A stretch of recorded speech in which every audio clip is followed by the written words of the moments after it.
So ఈయన తర్వాత sir అంటే దీని కనెక్టింగ్ ద డాట్స్ సైమల్టేనియస్గా ఇంకో డెవలప్మెంట్ యూఎస్లో చోటు చేసుకుంది. Joe Kent counter terrorism chief white హౌస్లోనే కూర్చుంటాడు.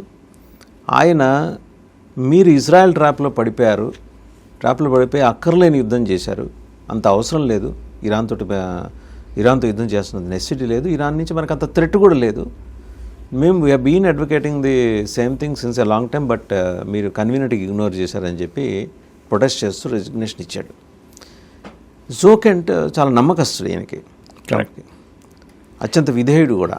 ఆయన వెళ్ళిపోవటం వైట్ హౌస్కి లాసే కదా. And apart from this Tulsi Gabbard కూడా ఏం మాట్లాడట్లేదు అసలు. ఈ మొత్తం వార్ మొదలైనప్పటి నుంచి ఆవిడ ఏం మాట్లాడలేదు. ట్రంప్ నిన్న ఒక డైలాగ్ కొట్టారు.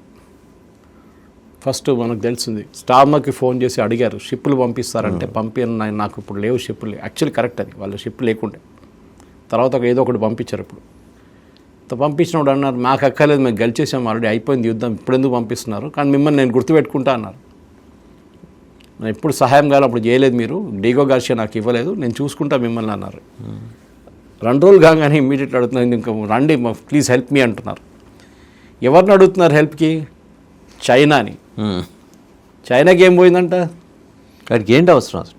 వాళ్ళ షిప్లు ఈజీగా పోతున్నాయి, బయటికి వస్తున్నాయి లోపలికి, స్ట్రైట్ ఆఫ్ హార్మోస్లో ఏం ప్రాబ్లం లేదు వాళ్ళకి. సౌత్ కొరియా అని పిలుస్తున్నాడు, వాడన్నాడు నేను ఎందుకు రావాలి. జపాన్ అన్నాడు నేను చూసుకుంటా. ఇప్పుడు ఏమంటున్నాడు, జపాన్లో మా 45,000 మంది సోల్జర్స్ ఉన్నారు. కరెక్ట్, ఎందుకంటే నిన్న బహుశా మాట్లాడినని చెప్పాను, వాళ్ళ సెక్యూరిటీ యూఎస్ చూసుకుంటారు. అవునవును. సౌత్ కొరియాలో సేమ్ 35,000 నుంచి 40,000 మంది యుఎస్ సోల్జర్స్ సౌత్ కొరియాలో ఉన్నారు. వాళ్ళని చూసుకోవడానికి వాళ్ళ ఆర్మీ లేదు, వాళ్ళకి రెగ్యులర్ ఆర్మీ చాలా తక్కువ. వీళ్ళందరూ నేను అక్కడ ప్రొటెక్ట్ చేస్తున్నాను, కానీ వీళ్ళకి షిప్ పంపిరా అంటే పంపించట్లేదు వీళ్ళు అని ఆలోచించండి. ఆయన మాట్లాడుతూ ఇట్లనే స్టేట్మెంట్ ఇచ్చాడు అన్నమాట. కాంట్రడిక్ట్ చేస్తున్నారు. ఒక టైంలో అంటాడు నాకు అక్కర్లేదంటాడు, నెక్స్ట్ టైం వీళ్ళందరూ ఏం పంపించట్లేదంట, నేను అడిగానంటాను వీళ్ళు రావట్లేదంటున్నారు. ఇప్పుడు ఈయనకు అర్థం కావట్లేదు ఏం చేయాలని. సరే మీరు వాళ్ళు చెప్పారు బాంబింగ్ జరిగింది, పొద్దున B-52 బాంబర్స్ తీసుకొచ్చి బాంబ్ చేశారు, ఓకే దట్స్ ఆల్ కరెక్ట్. కానీ ఇది ఒక చిన్న మిసైల్ కొట్టడానికి వాళ్ళ దగ్గర ఈ స్ట్రైట్ ఆఫ్ హార్మోస్లో చాలా మటుకు ఫిషింగ్ చేస్తారు. చిన్న చిన్న ఫిషింగ్ వెసల్స్ ఉంటాయి, మన దగ్గర కూడా బోట్లు ఉంటాయి, ఫిషింగ్ బోట్స్. మీరు దాన్ని ఒక టెర్రరిస్ట్ అటాక్ బోట్గా చూసుకుంటారా, లేకుంటే ఒక ఫిషింగ్ బోట్గా చూసుకుంటారా? ఫిషింగ్ బోట్గానే చూసుకుంటాం న్యాచురల్గా. వాడు రేపు మిసైల్ తీసుకొడితే మీరేం చేస్తారు? వాడు షిప్ పక్క నుంచి వెళ్తుంది, వాడు ఇక్కడ ఫిషింగ్ చేస్తున్నాడు కూర్చొని, ఇంకో చేత్తో మిసైల్ కొడతాడు, అయిపోయిందా? మీరు వాడిని చంపేస్తారు, అది ఇంకోటి. మీరు రిటర్న్ కొట్టేస్తారు వాడిని, వాడు చనిపోతాడు, మీకు జరిగే లాస్ పెద్దది లాస్. ఇట్లాంటి వందలాది షిప్స్ ఉన్నాయి ఆ ఏరియాలో. మీరు వాళ్ళందరినీ కొట్టేస్తారా, చంపేస్తారా? చేయలేరు కదా, అది పెద్ద ఇష్యూ అయిపోతుంది తర్వాత. ఇది అమెరికా ఇష్యూ. ఇప్పుడు మీరు కర్గ్ ఐలాండ్ని మీరు ఆక్యుపై చేస్తూ అంటున్నారు, ఇరాన్ ఏమంటున్నారు పోతే పోయింది, మొత్తం ఐలాండే మేము ధ్వంసం చేసేస్తా అంటున్నారు, మాదే పోతుంది అసెట్. అంతే, ఇది జరిగింది కూడా. సద్దాం హుసేన్ కువైత్ నుంచి వెళ్తూ తగలబెట్టేసి వెళ్ళిపోయాడు దీన్నే, ఆయిల్ వెల్స్ని. కర్గ్ ఐలాండ్ కాదు, ఆయిల్ వెల్స్. కువైత్ ఎన్ని సంవత్సరాలు పెట్టిన తర్వాత రికవర్ చేయడానికి. ఇది కూడా అంతే జరుగుతుంది. నేను తినను, నిన్ను తిననీయను, ఈ పాలసీ. అది ఇరాన్ ఇప్పుడు పాటిస్తున్నారు అనమాట. కానీ ఇరానియన్ లీడర్షిప్ లేదనేది yes, it's a correct thing. In fact నేను చెప్పాను చూడండి, ఈయనకి ఒక పార్సీ లైనేజ్ ఉందని. ఎందుకంటే హీ కమ్స్ ఫ్రమ్ వెరీ ఒక ఏం చెప్తారు ఎథ్నిక్ ఫ్యామిలీ నుంచి వస్తాడు, మజానీ ఫ్యామిలీ అంటారు వాళ్ళని. ఓకే, ఈయన పేరు అలీ అర్దిషార్ లర్జానీ. అర్దిషార్ అంటే మన దగ్గర పార్సీల దగ్గర ఉంటుంది, ఇండియాలో పార్సీస్ యూజ్ చేస్తారు ఆ పేరు, middle name. So is a very ఈ మట్టుకు ఏం చెప్తారు, చాలా మటుకు ఒక ప్రాక్టికల్ పొలిటీషియన్గా ఉండి పాసిబ్లీ యుఎస్ ఇజ్రాయెల్ అని ఉంచుకోవాలి ఉండే. మాట్లాడడానికి మీకు ఎవరైనా కావాలి, అథారిటీ ఆ పొజిషన్లో నాకు మంచి కావాలి. ఇప్పుడు ఎవరితో మాట్లాడతారు? ఇదే ప్రాబ్లం. మీరు నెగోషియేట్ చేస్తున్నాడు, ఎవరు ఉండాలి కదా అక్కడ అవతల కూర్చొని మాట్లాడే డిసిషన్ తీసుకోవడానికి. ఇప్పుడు ఎవరు తీసుకుంటారు డిసిషన్? ఎవరు తీసుకోరు, భయపడతారు వాళ్ళు. వీళ్ళేమనుకుంటారు, ఇదే ఆపర్చునిటీ ప్రజలు వచ్చి స్ట్రీట్ మీద వచ్చి డ్యాన్స్ చేసుకుంటూ వచ్చి రెవల్యూషన్ చేస్తారని. అది కూడా కాదు. ఎందుకంటే మీరు ప్రజల మీద కూడా బాంబింగ్ చేశారు. ఒక స్కూల్ మీద బాంబ్ చేసి 160 మంది పిల్లల్ని చంపారు. ఆ కోపం వాళ్ళకు ఉంటుంది కదా, వాళ్ళు ఎప్పుడు మర్చిపోరు అదంతా. Series of blunders. అది అడిగినప్పుడు ట్రంప్ ఏమంటారు, నాకు తెలియదు అంటాడు. అంటే మీరు కమాండర్ ఇన్ చీఫ్, మీరు మీ మిలిటరీ, మీ ఎయిర్ ఫోర్స్ అన్ని మీ కింద పనిచేస్తుంది, వాళ్ళ ఎంక్వైరీ లేకుండా జరుగుతుందండి. అదే అంటున్నాను, ద సేమ్ థింగ్. సో ఈయన ఇప్పుడు లారిజాని వెళ్ళిపోయిన తర్వాత ఇప్పుడు కొత్త సమీకరణ ఏం జరుగుతుంది ఇరాన్లో అనేది ఇప్పుడు పెద్ద ప్రశ్న. ఇప్పుడు ఎవ్వరు మాట్లాడలేదు అక్కడి నుంచి. ఇన్ఫ్యాక్ట్ ఫస్ట్ అప్డేట్ ఇజ్రాయెల్ ఇచ్చిన తర్వాత కన్ఫర్మ్ చేశారు చనిపోయారని చెప్పి, వీళ్ళ స్టేట్ మీడియా అనౌన్స్ చేసే ముందు వికీపీడియా అప్డేట్ చేశారు ఎవరో. దాంట్లో ఆయన చనిపోయిన డేట్ కూడా వేసేసాడు. ఆలోచించండి. So they were ready with the details. దాని తర్వాత వాళ్ళు స్టేట్ టెలివిజన్ చెప్పారు. వాళ్ళ బసీజ్ కమాండర్ని కూడా కొట్టారు, సులేమాన్ని. ఇన్ఫ్యాక్ట్ సొలైమానీ, ఆయనకి అప్పుడు చనిపోయిన సొలైమానీ కనెక్షన్ ఇద్దరు వేరు. ఈయన సొలైమానీ, ఆయన కూడా సొలైమానీ ఉండే, but he's a different family all together. ఈ పరిస్థితిలో ఇప్పుడు ఒక క్రాస్ రోడ్లో ఉంది ఇరాన్. ఇప్పుడు ఒక రెజీమ్ చేంజ్ జరుగుతుందా అంటే జరగదు. రెజీమ్ చేంజ్ జరగాలంటే అక్కడున్న ముల్లాల్ని బయటికి తీయాల్సి వస్తుంది. అక్కడున్న పొలిటీషియన్స్ అప్పుడు కూడా అగ్రీ చేయొచ్చు ఒక మార్పుకి, కానీ అక్కడున్న ముల్లాల్ని మీరు మార్చాల్సి వస్తుంది. సో యుఎస్ స్ట్రాటజీ బహుశా అదే ఉండబోతుంది. ఇప్పుడు వీళ్ళ రెవెన్యూ స్ట్రీమ్ ఉన్న కార్గిల్ని మా చేతిలో పెట్టుకుంటాము, మీకు అక్కడి నుంచి ఒక పైసా డబ్బులు రావు, అంటే మీ కరెన్సీలో ఒక చుక్క కూడా మీకు రాదు అక్కడి నుంచి. మేము చైనాని ఆపేస్తాము, చైనా ఆయిల్ తీసుకెళ్ళలేరు అక్కడి నుంచి, మీరేం చేసుకుంటారు చేసుకోండి. ఇది ఒక బ్లాక్మెయిల్ వెపన్. కానీ ఎన్ని రోజులు కార్గిల్ని హోల్డ్ చేస్తారు? ఇప్పుడు మొన్న మనం మాట్లాడుకున్నప్పుడు ఈ సేలర్స్ వస్తున్నారు, మలేషియా దగ్గర ఉన్నారు ఇప్పుడు వాళ్ళు. ఓకే, 2500 మంది మెరైన్ ట్రూప్స్ వస్తున్నారు ఇప్పుడు యుఎస్ఎస్ ట్రిపోలి. కానీ ఇప్పుడు ఆ న్యూస్ ఏంటంటే వాళ్ళు ఏం చేయరు, వాళ్ళని బూట్స్ ఆన్ ద గ్రౌండ్ పెట్టారంటున్నారు. రిస్క్ ఎక్కడ పెడతారు సార్? ఎటు నుంచి తీసుకెళ్ళి పెడతారు బూట్స్? ఇప్పుడు హెర్మూస్ దగ్గర కొడుతున్నారు ఇవాళ, ఏది B-2 బాంబర్స్ తోటి అని వచ్చింది. ఇప్పుడు హెర్మూస్ దగ్గర తీసుకెళ్ళి ధైర్యంగా వాళ్ళని అక్కడ దింపగలరా? లేదు కదా. అదే ప్రాబ్లం ఎక్కడ వస్తుందంటే వాసుదేవన్ గారు, ఆ టెరైన్స్ వీళ్ళకి అనుకూలం కావు. లేదు. సో ఈ పరిస్థితుల్లో ఇప్పుడు ఒక catch-22 సిచ్యువేషన్లో ఉన్నారు యుఎస్. ఎందుకంటే ట్రంప్ లాంగ్వేజ్ చూడండి మీరు, ట్రంప్ లాంగ్వేజ్, ఆయన బాడీ లాంగ్వేజ్ చూడండి. ఆయన ఎవ్రీ 2 నిమిషాలకి కాంట్రడిక్షన్ చేస్తున్నారు. ఆయన చెప్పిన మాటనే కాంట్రడిక్ట్ చేస్తున్నారు. యుద్ధం అయిపోయిందంటే అయిపోయింది కదా, తెలియదా మీకు అంటున్నాడు. మళ్ళీ అంటున్నాడు కాదు ఇంకా నేను కార్గిల్ ఉంది, ఇంకా హోర్ముస్ ఉంది, దాన్ని ఉన్నాయి చూసుకోవాలి కదా నేను అంటున్నాడు.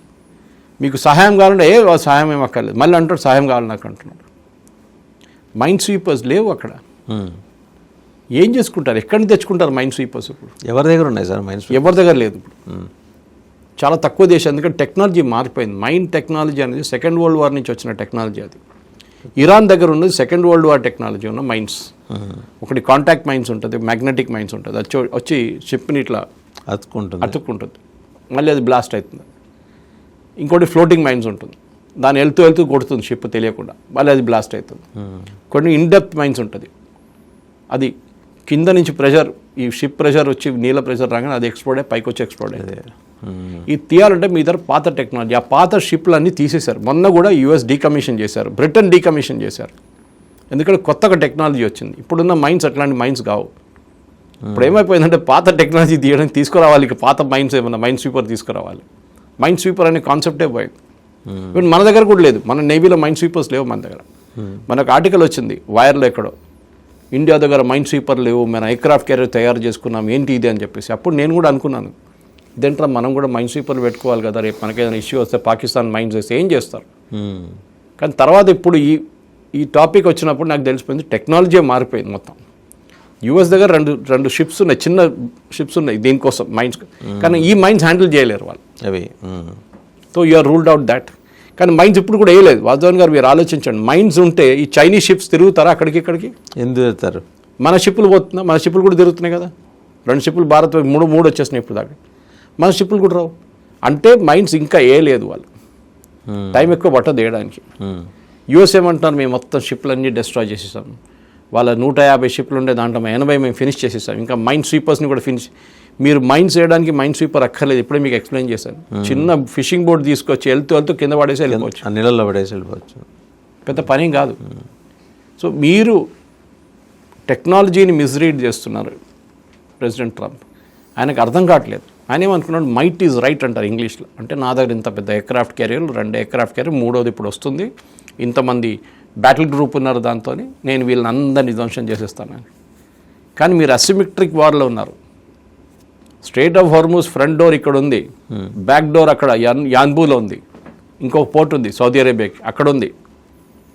మీరు ఆయిల్ తీసుకెళ్లాలంటే యాన్బూ నుంచి చాలా తక్కువ 1.5-2 maximum 2 million barrels per day తీసుకెళ్ళచ్చు. ఇక్కడ మీరు 20-30 మిలియన్ బ్యారెల్స్ పర్ డే బయటికి వెళ్తుంది. Saudi Arabia, Qatar, Kuwait, Iran వీళ్ళందరూ ఆయిల్ ఇదే రూట్ నుంచి ఫ్లో అవుతుంది బయటికి. సో మీరు ఒక పర్మనెంట్ సొల్యూషన్ రావాల్సింది. ఎందుకంటే లోకం ఇప్పుడు కూడా $100 నడుస్తున్నాయి బ్యారెల్. ఇంకోటి మనం గుర్తుపెట్టుకోవాలంటే మన దేశంలో చాలామంది కామెంట్ కొడుతూనే ఉన్నారు, రేటు పెరిగిపోతే అది పెరిగితే ఇది పెరుగుతుంది. ఆయిల్ కాంట్రాక్ట్స్ ఎప్పుడు 6 నెలలకో లేకుంటే సంవత్సరానికి సైన్ చేస్తారు, సంబంధం లేదు. రేటు పెరిగితే కూడా మీరు ఒక కాంట్రాక్ట్ సైన్ చేస్తారు, నేను మీకు $70 సప్లై చేస్తాను, 2026లో this will be the rate, okay, లేకుంటే $65 ఏదైనా కానివ్వండి, and I will buy so many million barrels per day, per month, per year.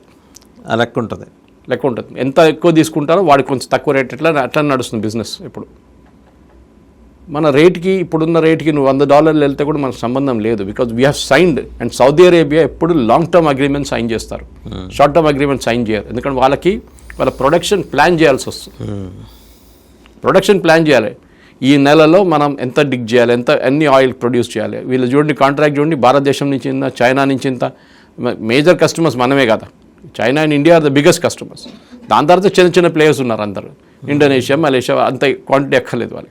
ఇదన్నీ టోటల్ చేసి వాళ్ళ ప్రొడక్షన్ ప్లాన్ ఇస్తారు. ఓకే, ఈ రోజు ఇంత మనం డ్రిల్ చేయాలి, ఇంత ఆయిల్ బయటికి తీయాలి, ఇన్ని మనం ఇంటర్నల్ కన్సంప్షన్, వాళ్ళ ఇంటర్నల్ కన్సంప్షన్ వాళ్ళకు కూడా కావాలి, మన రిఫైనరీకి పంపిద్దాం. అది ఈ ప్లానింగ్ ఉంటుంది. సో మనకి షార్ట్ టర్మ్గా గ్యాస్ ఒక డిఫరెన్స్ ఉంది. మీకు గ్యాస్ యాన్యువల్ కాంట్రాక్ట్ సైన్ చేయరు యూజువల్లీ. దాంట్లో ఒక క్లాజ్ ఉంది, ఇప్పుడు మనం చూస్తుంటారు, ఫోర్స్ మాజ్యూర్ అంటారు. అంటే మేము గ్యాస్ సప్లై చేయలేము, మేము కాంట్రాక్ట్ సైన్ చేసాం మీతోనే, ఆ కాంట్రాక్ట్లో ఒక డిఫాల్ట్ ఫ్యాక్టర్ ఉంటుంది, మీరు సప్లై చేయకపోతే మీ మీద ఫైన్ వేస్తామని చెప్పేసి. ఇప్పుడేమంటారు, అది మేము నార్మల్ సర్కమ్స్టాన్సెస్లో మా ప్లాంట్లో ప్రాబ్లం వచ్చిందంటే మా మీద మీ ఫైన్ వేయండి. This is called act of God. Force majeure ఏదైనా కావచ్చు, భూకంపం రావచ్చు, లేకుంటే బియాండ్ అవర్ కంట్రోల్, సునామీ రావచ్చు, యుద్ధం రావచ్చు. దానికి వీళ్ళు ఇప్పుడు చెప్పారనమాట. సో ఈ పరిస్థితుల్లో వాసుదేవన్ గారు ఇప్పుడు జరగబోయేది mainly, I think it's a turning point. Larijani చనిపోవడంలో యాక్చువల్లీ యుఎస్ ఇజ్రాయెల్కి థ్యాంక్స్ చెప్పాలి. ఎందుకు ఇప్పుడు దాకా ఏం చేయాలని తెలియని ట్రంప్కి ఇప్పుడైనా ఒక ఆప్షన్ వచ్చి లీడ్ ఇచ్చాడు ఇజ్రాయెల్. ఇప్పుడు మీరు ఇక్కడ నుంచి మీరు చూసుకోండి, ఓకే, కొత్త లీడర్ని నామినేట్ చేయమని చెప్పండి. ఈ ఖమేనీ అయితే ఆయనకు అనిపించట్లేదు ముస్తఫా, వాళ్ళ వైపు నుంచి వాళ్ళ ఫారిన్ మినిస్టరో వాళ్ళ ప్రెసిడెంటో ఎవరి దగ్గర మా దగ్గర మాట్లాడమని చెప్పండి. We will talk to them. ఎందుకంటే ఇరానియన్ రెవల్యూషనరీ గార్డ్స్ వాళ్ళు ఇప్పుడు కూడా పవర్ హోల్డ్ చేస్తున్నారు. ఓకే, వాళ్ళ సీనియర్ లీడర్నే చంపారు, బసీజ్ కమాండర్ కూడా చంపారు. మిగతా ఇరానియన్ నేషనల్ గార్డ్స్, వాళ్ళ రెవల్యూషన్ గార్డ్ వాళ్ళని కూడా కొడతారు ఇజ్రాయెల్. అది చేసుకుంటే వాళ్ళ పని అది. కానీ మీరు ఒక ప్యారలల్ విండో ఓపెన్ చేసి మీరు అక్కడి నుంచి నెగోసియేషన్ మొదలు పెట్టాలి. చూడు బాబు, మాకు మీతో ఇష్యూ ఏంటి, యురేనియం. ఆ యురేనియం మీరు రష్యాకి హ్యాండ్ ఓవర్ చేయండి, లేదా ఐఏకి హ్యాండ్ ఓవర్ చేయండి, డిస్ప్యూట్ అయిపోతుంది. మీకు కావాల్సిన పీస్ఫుల్ పర్పస్కి మీరు ఉంచుకోండి, మిగతా హ్యాండ్ ఓవర్ చేసేసేయండి. మీ మిసైల్ టెక్నాలజీ అది మనం తర్వాత మాట్లాడదాం, ఇప్పుడు అక్కర్లేదు. కానీ మీరు రేపు ఫైర్ చేస్తే మిసైల్, మీకు మీ మిసైల్ ఫ్యాక్టరీలు అన్నీ మనం ధ్వంసం చేసేస్తాం ఆల్రెడీ, ఇంకా ఉన్నది కూడా ఫినిష్ చేసేస్తాం అంటారు. ఈ 2-3 పాయింట్స్ మీద తీసుకొచ్చి డిస్కస్ చేస్తేనే ఈ యుద్ధం ఆగుతుంది.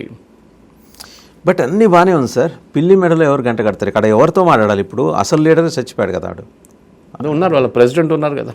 ప్రెసిడెంట్ని కన్సిడర్ చేస్తారా? ఇప్పుడు చేయాల్సి ఐఆర్జీసీ కన్సిడర్ చేయాలి, వీళ్ళు కన్సిడర్ చేయాలి. ఐఆర్జీసీని కొడుతూనే ఉంటారు, అది చెప్పాను కదా నాకు. ఐఆర్జీసీ భయపడే ఇప్పుడు పెజెష్కియాన్ ఏంటి, ఆయన విత్డ్రా అయ్యాడు దాని స్టేట్మెంట్ నుంచి. ఇప్పుడు ఆయనకు దమ్ ఉంటుంది, ఇప్పుడు కొంచెం ఎక్స్ట్రా స్ట్రెంగ్త్ ఉంటుంది. ఇప్పుడు లరీజాని పోయిన తర్వాత 7th క్లాస్ తినట్లు ఉంటుంది ఇప్పుడు కొంచెం.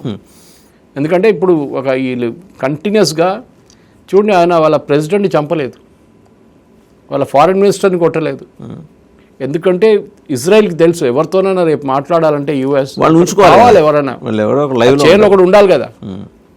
ఖాళీ చైర్ ఉంటే ఎవరితో మాట్లాడతాం మనం? ఏదో లో లెవెల్ అఫీషియల్తో మాట్లాడలేము. ఇది పరిస్థితి. సో డెఫినెట్గా ఇప్పుడు జరుగుతున్న దానికి నెక్స్ట్ 2 డేస్లో ఇరాన్ వైపు నుంచి ఏదో ఒక జవాబు రాబోతుంది. ఆల్రెడీ గల్ఫ్ స్టేట్స్ నుంచి చాలా ప్రెషర్ ఉంది ఇరాన్ మీద. మీరు చూడండి లాస్ట్ 2-3 డేస్ నుంచి మిసైల్ కొట్టడం కూడా చాలా తగ్గింది. బహుశా యుద్ధం ఒక వారం 2 వారాల లోపల ఫినిష్ చేయొచ్చు. కానీ ట్రంప్కి గెలిచినట్టు చూపించకూడదు. ఇరాన్కి అదొకటే ఏడుపు ఉంటుంది. ట్రంప్ కాదు గెలిచింది, మేము గెలిచామని చెప్పేసి, సరే బాబు మీరే గెలిచారని చెప్పేసి హ్యాండ్ ఓవర్ చేసేసి యురేనియం ఇష్యూ సార్ట్అవుట్ చేసి బయటకు వచ్చేసి దాని తర్వాత ఈ బ్యాలిస్టిక్ మిసైల్స్ కానీ డ్రోన్స్ సంగతి తర్వాత చూసుకుంటారు. బట్ ఇంత క్రూషియల్ టైంలో ఈ జో కెంట్ రిజైన్ చేయడం అనేది కొంత సెట్ బ్యాకే కదా సార్? అవును, కానీ అమెరికన్ పొలిటికల్ సిస్టంలో ఎవరినైనా కరేపాకులాగా పక్కన పడేయచ్చు. Okay, these are all political appointments, these are not bureaucratic appointments. మన ఫారెన్ సెక్రటరీ లాగా సెక్రటరీ కాదు ఈయన. కౌంటర్ టెర్రరిజం ఎక్స్పర్ట్ అనగానే ఆయన ఆ ప్రెసిడెంట్ ట్రంప్ ఎప్పుడు దాకా ఉంటాడో, లేకుంటే ప్రెసిడెంట్ ట్రంప్ ఎప్పుడు దాకా వాళ్ళ ముఖం నచ్చిందో అప్పుడు దాకా చూసుకుంటాడు. ఇది గుడ్ ఫెలో బట్ ఇన్ఎఫెక్టివ్ అన్న ట్రంప్ అయిపోయింది. అంటే మీరు ఇన్ఎఫెక్టివ్ ఒక మాటలో అనేసాడు. మీరు అంటే ఇన్ఎఫెక్టివ్ అయిన మనిషిని పెట్టుకున్నారా మీరు ఇన్ని రోజులు? అటు రాజీనామా చేసినప్పుడు ఇన్ఎఫెక్టివ్ అని తెలిసిందా మీకు? మీరు ముందే తీసేసేయాలి ఉండే అట్లా. సో ఇది ఒక political posturing. Okay, but how about Tulsi Gabbard అండి? ఆవిడ మాట్లాడలేదు. అండ్ రెండోది, ఈ డీప్ స్టేట్ ఏమైనా డివిజన్ వచ్చిందా అక్కడ? డీప్ స్టేట్కి ఇరాన్లో సంగతి లేదు ఇప్పుడు. అక్కడ వాళ్ళ పరిస్థితి లేదు, వాళ్ళకి ఏం చేయలేరు అక్కడ వాళ్ళు. Deep state is not involved. అక్కడ ఉన్నది మెయిన్లీ ఒక సిఐ ఆపరేషన్ కావాల్సి వస్తుంది ఇప్పుడు. ఎందుకంటే అక్కడ మీడియా కానీ అట్లాంటివి ఏం లేదు అక్కడ. ఇరినా ఉన్నట్టుంది కదా సార్? అది న్యూస్ ఏజెన్సీ సార్, మన పీటీఐ యుఎన్ఏ లాగా. Okay, only news agency I think. Russian టాసిడ్ న్యూస్ ఏజెన్సీ లాగా న్యూస్ ఏజెన్సీ అంతే. సో అక్కడున్న మీడియాని, అక్కడున్న దేన్ని కంట్రోల్ చేయడానికి డీప్ స్టేట్ అక్కడ లేరు. మన దాంట్లో కాదు, మనలాంటి దాంట్లో కొనుక్కోవచ్చు. మన దగ్గర వైర్ ఉన్నారు, క్వింట్ ఉన్నారు, స్క్వింట్ ఉన్నారు, స్క్రాల్ ఉన్నారు, వీళ్ళందరినీ కొనుక్కున్నారు హోల్సేల్గా. ఓకే, వాళ్ళు ఏం కావాలంటే రాస్తారు. మోదీ గారు వ్యతిరేకంగా రాస్తారు డైలీ వాళ్ళు. ఇది వాళ్ళ పని. కానీ ఇరాన్లో మీరు అది చేయలేరు. ఇరాన్లో మీరు అక్కడున్న రెజ్యూమ్ వ్యతిరేకంగా రాస్తే అంత సంగతి మీరు ఉండరు. మీరు బయట నుంచి రాసుకోవచ్చు, ఇంకో దేశంలో కూర్చొని యూఎస్లో కూర్చొని క్రిటిసైజ్ చేయవచ్చు, కానీ అక్కడ కూర్చొని మీరు చేయలేరు. అట్స్ అ డిఫరెన్స్. ఇప్పుడు ఈ హర్ముజ్ దగ్గర కొట్టిన దాని ఇంపాక్ట్ ఏమన్నా తెలిసే అవకాశం ఉందా మనకి? లేదు, ఇప్పుడైతే ఉండదు దానిది. అది రెగ్యులర్ బాంబింగ్ రౌండ్స్ ఉంటుంది. ఇది ఫస్ట్ రౌండే జరిగింది. దీని రియాక్షన్ చూస్తారు యూఎస్. రియాక్షన్ ఎట్లా ఉంటుంది ఏంటనేది. ఎందుకంటే ఆ ఏరియా మొత్తం ఇవాళ మన ప్రేక్షకులు కూడా చెప్పారు. ఐ థింక్ టైమ్స్ ఆఫ్ ఇండియాలో చాలా ఒక ఆర్టికల్ వచ్చింది దీని గురించి, ఆ ఏరియా ఎట్లా ఫామ్ అయిందని చెప్పేసి. బహుశా టైమ్స్ ఆఫ్ ఇండియాలో ఇంకేదో లింక్లో వచ్చింది, న్యూస్ 18లో దేంట్లో ఒకటి వచ్చింది. వాళ్ళు నేను చదివాను, చాలా బాగుంది. అదొక 7th wonder of the world కాదు, 8th wonder of the world అని చెప్పొచ్చు. ఆ ఏరియా మొత్తం ఒక నేచర్ది ఎంత బ్యూటిఫుల్గా ఉంటుందో, కానీ అదే వీళ్ళు వాడుకుంటున్నారు. అక్కడ కేవ్స్ ఉంటుంది, అక్కడ పెద్ద పెద్ద కొండలు ఉంటుంది, చిన్న ఏరియాస్ ఉంటుంది, డెఫ్ట్ లాగా ఎట్లా ఉంటుంది, దాని కింద వెళ్ళి దాచుకుంటారు వీళ్ళు. దాన్ని కొట్టారు ఇప్పుడు యూఎస్. దాంతో ఏమంటే ఇప్పుడు చాలామంది మన ఎన్వైరన్మెంటలిస్ట్ వచ్చి అంటారు, అదేంటి మీరు దాన్ని కొట్టారు, అది మొత్తం ధ్వంసం అయిపోయింది, it was a beautiful structure before అంటారు. యుద్ధంలో అట్లా ఏం లేదు, ఎనీథింగ్ విల్ గో. ఓకే, మనం చూసాం దీనికన్నా ముందు కూడా బామియాన్ బుద్ధాన్ని కొట్టేశారు అప్పుడున్న తాలిబాన్, అల్-ఖైదా వాళ్ళు. సో దిస్ ఈజ్ నథింగ్, నడుస్తూనే ఉంటుంది. కానీ ఇప్పుడు దిస్ పర్టికులర్ ఈయన చనిపోవడంలోనే పెద్ద మలుపు తిరిగింది వార్. ఖమనీ ఆ రోజు 28th రోజు చంపిన, February 28th రోజు చంపిన తర్వాత బిగ్గెస్ట్ టర్నింగ్ పాయింట్ ఈ యుద్ధంలో అంటే నిన్న రాత్రి జరిగింది. బట్ ఈయన చేత రాయించిన బ్లూ ప్రింట్ డాక్యుమెంట్ ఎక్కడ దొరికే అవకాశం ఉంది? వాళ్ళ దగ్గర ఉంటుంది, అది వాళ్ళ దగ్గర ఉంటుంది. కానీ వీళ్ళు యాంటిసిపేట్ చేయలేదు. అంటే ఆయనేమనుకుంటే ఆయన చంపేస్తారు అనుకున్నారు, ఆయనతో పాటు 40 మందిని తీసుకెళ్తారని చూడలేదు వాళ్ళు. కానీ అప్పుడు కూడా వాళ్ళు ప్లాన్ వేసుకొని ఉంటారు, okay these 40 people commander level అందరు పోయారంటే నెక్స్ట్ లెవెల్ టేక్ ఓవర్ చేసుకోవాలి. అదే బహుశా నడుస్తుంది. అండ్ వీ హ్యావ్ డీసెంట్రలైజ్ చేశారు వీళ్ళు. ఇరాన్ మీరు ఇంగ్లాండ్, ఫ్రాన్స్, జర్మనీని కలుపుకుంటే ఇరాన్ ఆ సైజులో ఉంటుంది దేశం. మీకు అర్థం చేసుకోండి సైజ్. 31 ప్రావిన్సెస్ ఉన్నాయి కదా సార్. ఇరాన్ని జర్మనీ, ఫ్రాన్స్ అండ్ ఇంగ్లాండ్ కలుపుకుంటే, జాగ్రఫికల్ ఏరియా కలుపుకుంటే ఆ సైజులో ఉన్న ఇరాన్ అనే దేశం చాలా పెద్దది. అట్లాంటి దేశంలో మీరు డీసెంట్రలైజ్ చేసేసారు. ప్రతి ప్రాంతానికి మీరు అప్పగించేశారు రెస్పాన్సిబిలిటీ. నేను లేనప్పుడు రేపు ఏం చేయాలి అది రాసి పెట్టేశారు ముందు. సో అంత విజన్ ఉంది ఆయనకి, ఉండే కదా వాళ్ళకి తెలుసు. బహుశా దే హైలీ ఎడ్యుకేటెడ్. వాసుదేవన్ గారు దీనిగా ముందు కూడా చెప్పాను దాన్ని, దే హైలీ ఎడ్యుకేటెడ్. వాళ్ళకి ఈ బార్బేరియన్ కల్చర్ కాదు వాళ్ళది, పర్షియన్ కల్చర్ అంటే ఇంకో కల్చర్ అది. ఇన్ఫాక్ట్ అప్పుడప్పుడు అంటారు వాళ్ళు వీఆర్ నాట్ అరబ్స్ అంటారు. అవును, ఈ ఇస్లామిక్ రెవల్యూషన్ వచ్చే ముందు దేవర్ వెరీ సోఫిస్టికేటెడ్, దేవర్ పర్షియన్స్. మన వైపు ట్రేడ్ నడుస్తుండే ఆ జమాన్లో కూడా, పర్షియన్స్తో ట్రేడ్ చేయడం, మలబార్ కోస్ట్కి వచ్చి స్పైసెస్ పికప్ చేస్తుండే, ఇదన్నీ నడుస్తుంది. మనకి ఎప్పుడో రిలేషన్షిప్ ఉంది పర్షియాతో. మన దాంట్లో వాడే చాలా పదాలు పర్షియన్ పదాలు మన దగ్గర ఇప్పుడు. వాళ్ళ దగ్గర మార్కెట్ నడిపిస్తున్న వాళ్ళని బాజారీస్ అంటారు, మనం వాడుతున్నాం అదే, మనం అదే టర్మ్ వాడతాం కదా బాజార్ అని ఇక్కడ. సో మన దగ్గర చాలా వర్డ్స్ అక్కడి నుంచి తీసుకున్నాం మన పర్షియా నుంచి. సో దాంతోపాటు మన అఫ్కోర్స్ జొరాస్ట్రియన్ కల్చర్ మన ఇండియాకి వచ్చింది, పార్సీస్ ఇక్కడ ఉన్నారు. సో పర్షియన్ పార్సీస్ అయిపోయారు అక్కడ. సో దట్ ఈస్ వాట్ మన కనెక్షన్ ఉంది, ఒక అంబ్లికల్ కార్డ్ ఉంది, ఒకటి కనెక్షన్ ఉంది వాళ్ళతో, హిస్టారికల్ కనెక్షన్ ఉంది. కానీ ఇప్పుడు ఈ పరిస్థితుల్లో డెఫినెట్గా మనం కూడా టైట్ రోప్ వాక్ చేయాల్సి వస్తుంది. నిన్న మోదీ గారు యూఏఈ ప్రెసిడెంట్తో మాట్లాడారు, ఇరాన్ని ఖండించారు, ఓపెన్గా వచ్చారు.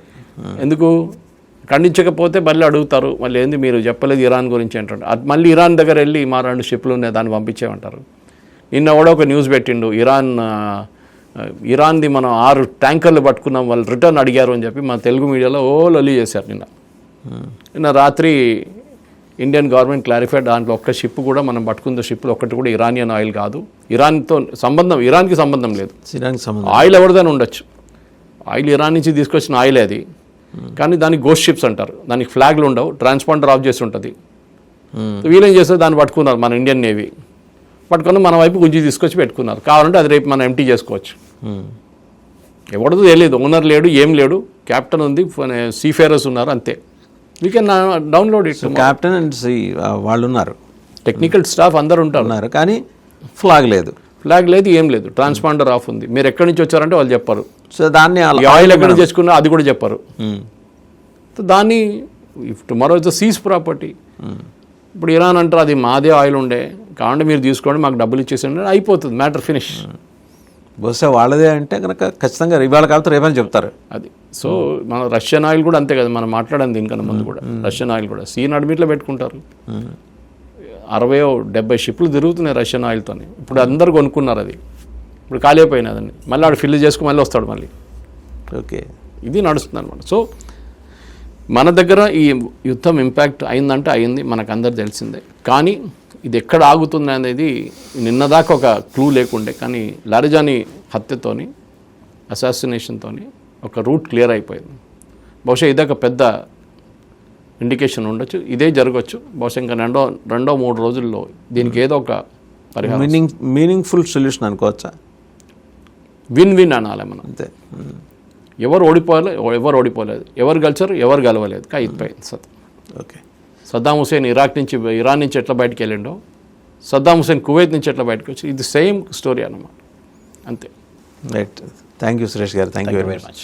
సో చూసాం కదా, అంతే. ఇంకో ఇంట్రెస్టింగ్ డెవలప్మెంట్, అలీల్ అరీజ్ అని ఆయన్ని చంపేయటం అనేది, ఆయన మంచి మెళుకువలు తెలిసినవాడు, యుద్ధతంత్రాల్లో నేర్పరి, అకాడమికల్లీ వెరీ రిచ్, మంచి బ్యాక్గ్రౌండ్ ఉంది, ఆయన స్పీకర్ కూడా చేశారు. ఆయన డ్రాబ్యాక్ ఏంటంటే ఆ మతపరమైన రిలీజియస్ దీంట్లో ఆయన ట్రైన్ అవ్వాల, స్కాలర్ కాలేకపోయాడు, ఆయన ఆ స్కూల్లో వెళ్ళలేదు, ఆయన అంత వెస్ట్రన్ ఎడ్యుకేషన్లో ఉండటం వల్ల. అండ్ ఆ ఫ్యామిలీ కూడా అందరూ చాలా మంచి పొజిషన్స్లో ఉన్నారు. ఇవాల్టి వరకు అంటే నిన్న ఆయన చనిపోయే వరకు కూడా ఇరాన్ని రూల్ చేసే ఐఆర్జీసీకి మెయిన్ గైడింగ్ ఫోర్స్గా ఉన్నారు. ఇవాళ ఆయన లేకపోవడం ఐఆర్జీసీకి ఖచ్చితంగా లోటే. ఆయనతో పాటు బసీజ్ అనే ఒక పారామిలిటరీ ఫోర్స్ ఉంటుంది, బైకుల మీద తిరుగుతూ ఈ కళ్ళు పెరికేయటం, పెదవులు కత్తిరించడం, ఇట్లా పారామిలిటరీ ఫోర్స్. అది వాళ్ళ సిద్ధాంతాలకు వ్యతిరేకంగా ఎవరైనా కనిపిస్తే వస్త్రదానిలో తేడా ఉన్న వాళ్ళ చీఫ్ సులేమానీని చంపేశారు. ఇప్పుడు ఇక్కడ మనం గమనించాల్సింది ఏంటంటే ఇజ్రాయెల్ ఎంత చాకచక్యంగా వ్యవహరిస్తుంది. ఈ ర్యాలీస్లో ఎవరన్నా ప్రముఖంగా కనిపిస్తుంటే వాళ్ళని ట్రాక్ చేయడం మొదలెడుతుంది. అలా ట్రాక్ చేసి నేను సవాల్ ఇచ్చినప్పుడు దాంట్లో చాలా స్పష్టంగా అర్థమైంది ఆయన ఎక్కడి నుంచి ఇస్తున్నాడు, ఆయన మూవ్మెంట్స్, ఆయన చుట్టుపక్కల వాళ్ళని ట్రాక్ చేయడం, వాళ్ళని కంట్రోల్లోకి తీసుకోవటం, వాళ్ళ ద్వారా మొత్తం ఐడెంటిటీ పట్టుకొని లేపేయటం. ఇజ్రాయెల్ అందులో దిట్ట, వాళ్ళు 7 సముద్రాలు దాటి కూడా వాళ్ళకి కావాల్సిన వాళ్ళు తెచ్చుకోగలరు. అలాంటిది ఈ ఇరాన్లో ఎందుకు తెచ్చుకోలేరు? బట్ లారిజాని చనిపోవడం అనేది మాత్రం పెద్ద సెట్ బ్యాక్. దీన్ని ఎలా అడ్రస్ చేస్తుంది, ఎవరిని నెక్స్ట్ పెడతారు? ముజ్తబా ఖమానీ అంటే ఆయన ఇరాన్లో ఉన్నాడా, రష్యాలో ఉన్నాడా, అసలు ఉన్నాడా లేదో తెలియని పరిస్థితి, రకరకాల కథనాలు. ఆయన ముఖానికి సర్జరీ కోసం అని చెప్పి రష్యా డినై చేసింది, లేట్ నైట్ ఇరాన్ డినై చేసింది. మరి ఆయన ఎక్కడున్నారు? ఉంటే ఎక్కడో కనబడాలి కదా. ఈయన కనబట్టలేదు, నెతన్యాహు కనబట్టలేదంటే ఆయన కాఫీ కప్పు పట్టుకొని రెస్టారెంట్లో కనిపించాడు. తర్వాత నిన్న మాట్లాడాడు, లరీజ్ అని చనిపోయిన తర్వాత మాట్లాడాడు. మరి అది లేటెస్ట్ వీడియోనే. అండ్ వాళ్ళ విదేశాంగ మంత్రి గనక చూస్తే ఇజ్రాయెల్, ఆయన మనం గదియాన్ సార్ ఆయనే ఉంటాడు, అనవసరంగా అమెరికా ఇతని మీద $10 million పెట్టింది, 83 crores మన కరెన్సీలో, మేము రూపాయి ఖర్చు లేకుండా చంపేశాం. అంటే ఒక రకంగా మైండ్ గేమ్ ఆడుతుంది. ఇరాన్లో ఉన్న టాప్ లీడర్స్ ఇంకెవరైనా మిగిలి ఉంటే వాళ్ళని కూడా ఇదే పద్ధతిలో మేము లేపేస్తామని. సరే, అమెరికాలో కావాల్సినంత కన్ఫ్యూజన్ ఉంది. జో కెంట్ రిజైన్ చేశాడు, నాయనేం పెద్ద సీరియస్గా తీసుకోవట్లేదు ఎవరు ట్రంప్, నువ్వు కాకపోతే ఇంకోటి నువ్వు పొలిటికల్ పాయింటే కదా అని. అయినా కూడా ఏంటంటే టెక్నికల్లీ స్పీకింగ్ ఇరాన్ మీద ఇజ్రాయెల్ గెలిచింది, బట్ అమెరికా ఇరాన్తో కంపీట్ చేయలేకపోతుంది. గెలుస్తుందా లేదో కూడా చెప్పలేని పరిస్థితి. ఏదేమైనా ఏంటంటే సురేష్ కొచ్చట్ల గారు చెప్పినట్టు 2-3 రోజుల్లో ముందర డోర్స్ ఓపెన్ అవుతాయి, డైలాగ్కి డోర్స్ ఓపెన్ అవుతాయి. ఆ డైలాగ్లో ఒమన్ కూర్చుంటుందా, యమన్ కూర్చుంటుందా, ఇంకెవరన్నా మనం కూర్చుంటామా, రష్యా ఛానల్ కూర్చుంటాయా చెప్పలేం. కానీ బట్ ఒక వారం 10 రోజుల్లో అయితే దీనికి అర్థవంతమైన పరిష్కారం అని అనలేము. కానీ ముందర ఎవరికి వాళ్ళని అక్కడి నుంచి బ్యాటిల్ గ్రౌండ్ నుంచి విత్డ్రా చేసుకోవడానికి అండ్ స్ట్రైట్ ఆఫ్ హార్మస్ ఓపెన్ కావడానికి కావాల్సిన వాతావరణం అయితే క్రియేట్ అవుతుంది. Thank you very much Suresh గారు. నమస్కారం.